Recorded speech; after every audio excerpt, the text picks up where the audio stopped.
Hey guys, welcome back to this makeup teaching series. Today we're going to be talking about base.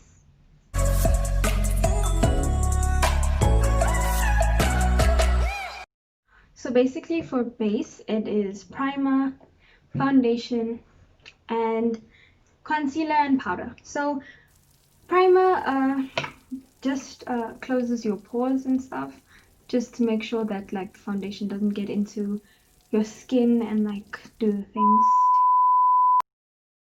Primer is just like the first layer. I only have this primer. It's just to protect your skin and also give the makeup like a smoother finish or a better finish. So I'm going to start with my primer. I use the same primer all the time. And you just want to spread that on your face, like a very small amount. You don't want to put too much, and just spread it all over your face. Next step is foundation. With foundation, you first of all need to make sure that the shade that you're choosing matches your skin tone as close as possible. Sometimes in a specific range you won't get something that's close enough to your skin tone, so you'd have to find something that's close to your skin tone from another range or whatever. Because when you put on foundation you need to blend it into your neck, so it should flow. It shouldn't be like such a stark difference. You don't want to have to paint your whole body in your foundation to make it look okay. So it needs to be as close to your skin tone as possible. Some makeup places, when they test out whether the color is going to suit you, they test it out over here. This will be the most natural shade, or closest to your natural skin tone shade that they can be, so that when you put it on, it blends downwards and then there's not a stark difference between your chest and your face. Another thing about foundation is that there's different types of foundation, and now you need to consider your skin type. If you have dry skin, matte foundation is just going to accentuate how dry your skin will look at the end of it. But then if you have oily skin, the foundation tends to move around a lot, so you need like maybe a foundation that can deal with oily skin, which would be a more matte foundation.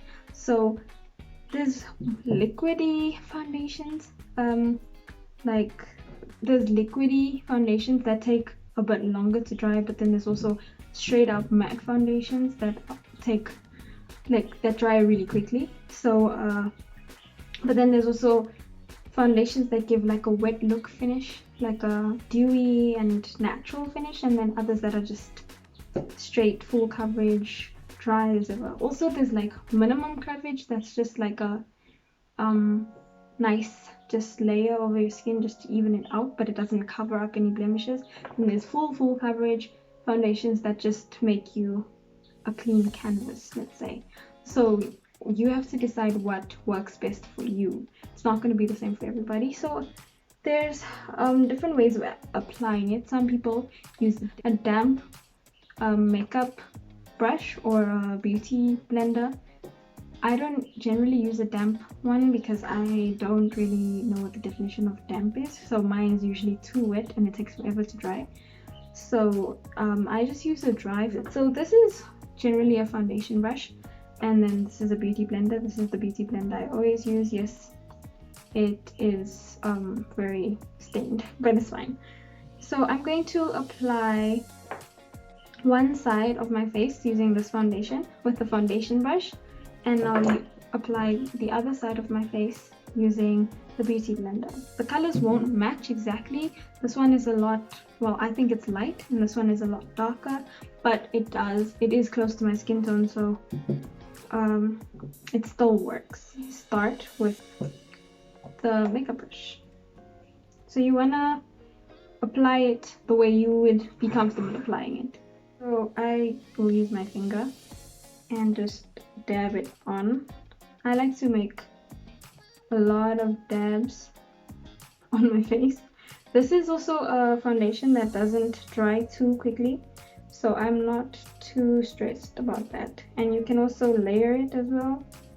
It's not going to become too much weight, too much. We'll use downward motions to blend it into your face.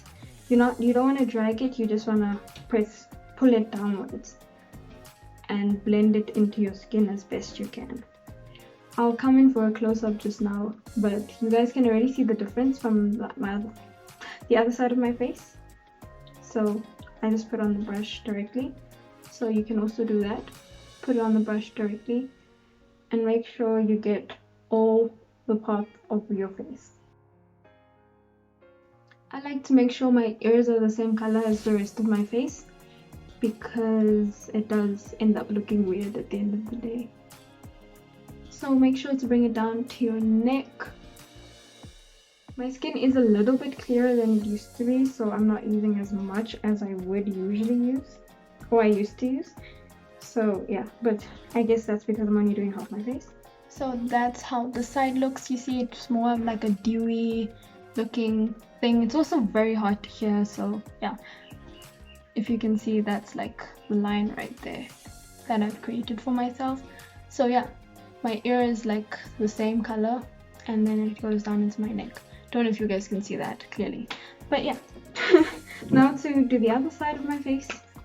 This is a more matte foundation, so it dries really quickly. So what I would do with that is use a little on the sponge and just make sure that section is put on and blended out, and then go to the next section, because I do not want to have patchiness and like one part that's thicker than the other and then another part that has no coverage whatsoever. I wonder why I was doing it with my right hand if I am left-handed, but okay. I guess I wanted you guys to see. So with the beauty blender, you just want to pat into your eyes. You don't want to drag it because it will leave lines on your face. So you're just patting it in so it blends out at the edges as well. There's literally a line where you can see the difference.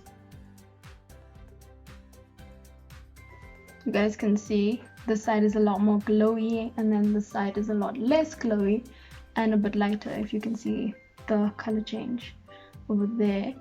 But yeah, this one could be a little tiny bit more full coverage than this side, and it also makes my face a little bit more flat because it's more full coverage, so it's more smooth and one color, let's say, because this one will show off, like over there I have those highlights over there. This one is less highlighty. So yeah, okay, so that's foundation. Now I'll move on to concealer. I only have one concealer that I seem to have put completely away. This concealer is what I use in the, let's say, this is called the T-zone. This right here is called the T-zone. So on your forehead, your nose, and your chin, and then also underneath your eyes to brighten it up and also hide dark marks.